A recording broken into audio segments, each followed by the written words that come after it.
Владата ја заборави најбрзо растечката гранка од економијата, која се до пред пандемијата ја полнеше државната каса. Сега во буџетот ниту има доволно пари за преживување на туризмот, ниту пак се планираат инвестиции во оваа индустрија.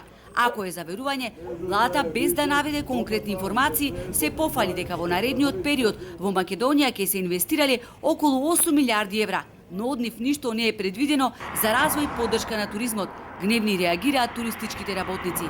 Тие не испуштија да ја спомнат и изградбата на автопатот Кичево-Охрид, кој се гради цели 7 години, а има непроценливо значење за нашата туристичка мека Охрид.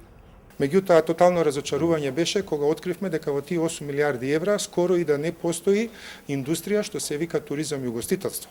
Значи, не можеме да зборуваме за развој на туризмот и угостителството ако државата во наредниот период не двои по неколку десетици, да не кажам и стотици милиони евра, инвестиција, поддршка и субвенции за развој на истиот. И мислам дека е тотално фијаско на државата со тоа што во изминативе неколку години дозволи да не го доврши патот. Приодите кон градов, патната инфраструктура заслужуваат да бидат приоритетно средени. Угостителите се осврнаа и на акцијата со која покрај рушењето на дивоградбите вдолж крај брежето беа опфатени објектите со кои стопанисуваат до вчерашните концесионери на плажите. Рушење во моментов без соодветна стратегија дали понатаму и како ќе се користи во склоп на туризам и угостителско местото, односно плажата или локацијата, сметам дека е само избрзано и краткорочно решение кое што ќе направи ненадоместливи штети.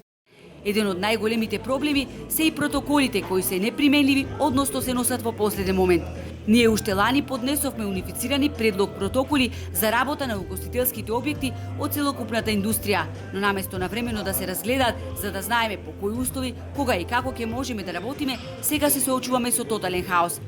Ке се организираат масовни прослави и забави во склоп на отворените тераси, каде што ќе има присуство на енормен број гости, повикувајќи се на протоколите за организирање на настани, додека угостителските објекти ќе се среќаваат со проблеми да не можат истите да ги организираат дури и во минимален обем и покрај исполнувањето на сите услови за работа, велат од независната угостителска комора.